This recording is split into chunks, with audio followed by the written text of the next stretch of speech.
देश का प्रधानमंत्री होता है।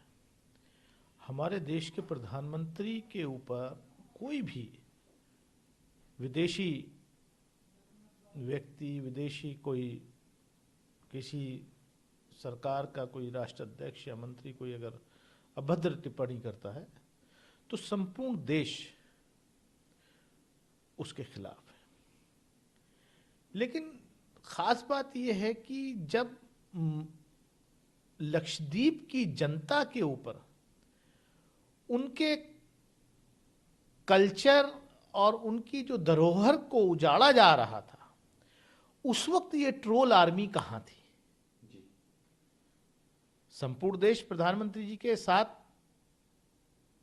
खड़ा है, नो डाउट, लेकिन लक्षद्वीप की जनता जब पुकार रही थी कि उनकी डाइवर्सिटी को, उनके कल्चर को बचाया जाए, तब उसको नष्ट करने के लिए जो है मोदी सरकार पूरा काम कर रही थी।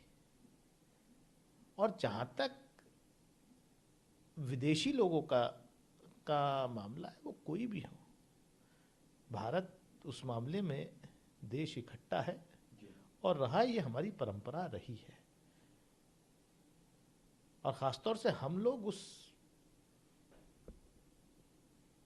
माहौल में परवरिश हुई है जहां पर हम लोग लोगों को कपड़ों से नहीं पहचानते, उनके लिबास से नहीं पहचानते। मल्लिकार्जुन की जब से बीजेपी सरकार, मोदी गवर्नमेंट सत्ता में आई है, ये सभी चीज़ों को पर्सनली लेते हैं और उन्होंने कहा कि हम अपने पड़ोसी बदल नहीं सकते, तो हमें अपने पड़ोसियों के साथ संबंध अच्छे रखने चाहिए, समय आने पे जवाब देना चाहिए। देखिए, आप अपनी चॉइस से अपना पड़ोसी तो बदल नहीं सकते जी। और ना चाहने के बावजूद भी उसके पड़ोस में रहना पड़ रहा है, वो कितना ही भी खराब, कितना ही भी बदतमीज, कितना ही भी बड़ा दुश्मन क्यों ना हो। तो ये तो हमारी चॉइस नहीं है, ये तो जो ज्योग्राफिकल बाउंड्रीज हैं, ये तो रियलिटी है। और भारत की हमेशा ये कोशिश रही है कि अपने पड़ोसी मुल्कों के साथ अच्छे संबंध रखें, लेकिन अनफॉर्चुनेटली इस वक्त कुछ ऐसा माहौल है कि चारों तरफ से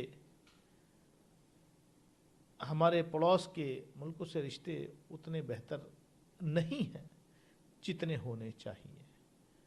और जो हमारे पड़ोस के मुल्क थे, चाहे नेपाल हो, भूटान हो, श्रीलंका हो, मालदीव्स हो, उसमें चाइना का पेनिट्रेशन ज़्यादा बढ़ गया है, जो चिंता का विषय है।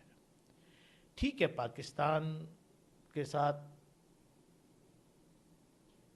था, पहले यूएस का था, चाइना का बढ़ा है, या बांग्लादेश के साथ चाइना का इन्वेस्टमेंट हो रहा है। तो कहीं ना कहीं हमें अपनी विदेश नीति को और स्ट्रॉन्ग करने की ज़रूरत है, बजाय इसके कि हम ट्विटर पे जाकर के जो ट्रोल आर्मीज हैं उनका सहयोग लेकर के उनको जवाब दें। वो नहीं है, हमें डिप्लोमेटिक फ्रंट पे जो है जवाब देना पड़ेगा। जब लालू यादव रेल मंत्री थे, बीजेपी आरोप लगा रही है कि जब वो रेल मंत्री थे तब उन्होंने जॉब फॉर लैंड स्कैम। जब श्री लालू प्रसाद यादव यूपीए की सरकार में रेल मंत्री थे, तो उस वक्त का रिकॉर्ड उठा करके देखिए कि जो रेलवे घाटे में जा रहा था, उस रेलवे को मुनाफे में लाने का काम श्री लालू प्रसाद यादव जी ने किया था। और आईआईएम ने बाकायदे उस पर रिसर्च किया कि भाई ये कैसे टर्न अराउंड किया। आज रेलवे का क्या हाल है सब जान रहे हैं। जो बुजुर्गों के, जो सीनियर सिटीजन्स के कंसेशंस थे वो भी खत्म कर दिए। प्लेटफॉर्म टिकट जो 2 रुपए का होता था वो 50 रुपए का कर दिया। तो बीजेपी के पास दिखाने के लिए कुछ नहीं है। जब जब चुनाव आता है तब तब लालू जी की फैमिली को टारगेट करने की कोशिश होती है, क्योंकि वो मजबूती के साथ इस देश की फासिस्ट ताकतों के आगे झुके नहीं हैं। यह उनका दोष है।